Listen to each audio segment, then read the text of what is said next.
Hello guys, আসসালামু আলাইকুম। আপনারা যারা এমপিওভুক্ত শিক্ষক এবং কর্মচারী আছেন তাদের জন্য একটি দারুণ সুখবর। শিক্ষা ব্যবস্থা জাতীয়করণের ঘোষণার প্রতিশ্রুতি আসছে।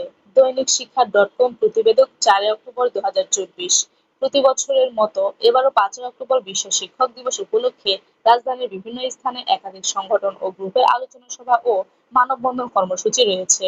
প্রতি বছরের মতোই বিএনপি ও জামায়াতপন্থী এবং মধ্যপন্থী শিক্ষক সংগঠন, শিক্ষাবিদ ও কর্মচারীদের সংগঠন এবং কর্মসূচির উদ্যোক্তা। তবে স্বৈরাচার শেখ হাসিনা পতনের পর পরিবর্তিত পরিস্থিতিতে এবার আওয়ামী লীগ লীগপন্থী কোনো শিক্ষক সংগঠনের কোনো কর্মসূচির খবর পাওয়া যায়নি।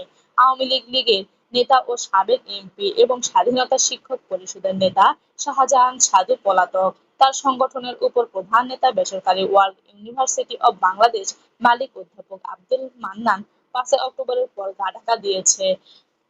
সাজুপন্থী মাদ্রাসা জেনারেল টিচার্স অ্যাসোসিয়েশনের নেতারাও গা ঢাকা দিয়েছে।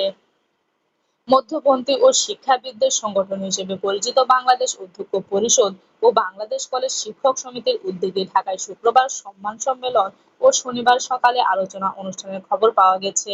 এর উদ্যোক্তা প্রবীণ শিক্ষক নেতা অধ্যাপক মোহাম্মদ মাজহারুল হান্নান ও অধ্যক্ষ ইসহাক হোসেন। এখানেও জাতীয়করণ সহ বিভিন্ন দাবি দেওয়া নিয়ে আলোচনা হবে বলে জানা গেছে। এবার রাজধানীর রমনায় ইনস্টিটিউশন অব ইঞ্জিনিয়ার্স বাংলাদেশ এর মিলনায়তনে বড় পরিসরে শিক্ষক কর্মচারী জমায়েতের খবর পাওয়া গেছে। এর উদ্যোক্তা 5 বছর আগে অবসরে যাওয়া অধ্যক্ষ ও বিএনপি অন্যতম সাংগঠনিক সম্পাদক এবং সেলিম মোহাম্মদ সেলিম ভূঁইয়া নেতৃত্বাধীন সংগঠন বেসরকারি শিক্ষক কর্মচারী ঐক্য জোট। 5 অক্টোবর এই সমাবেশের প্রধান অতিথি বিএনপির মহাসচিব মির্জা ফখরুল ইসলাম আলমগীর। বিএনপিপন্থী একাধিক শিক্ষক নেতা দৈনিক আমাদের বার্তাকে জানিয়েছে, 5 অক্টোবরের আলোচনায় শিক্ষা ব্যবস্থা জাতীয়করণের প্রতিশ্রুতির ঘোষণা দিতে পারেন বিএনপির মহাসচিব মির্জা ফখরুল। বিএনপি ক্ষমতায় গেলে শিক্ষা ব্যবস্থা জাতীয়করণ করা হবে এমন ঘোষণা আশা করেছেন অনেক শিক্ষক।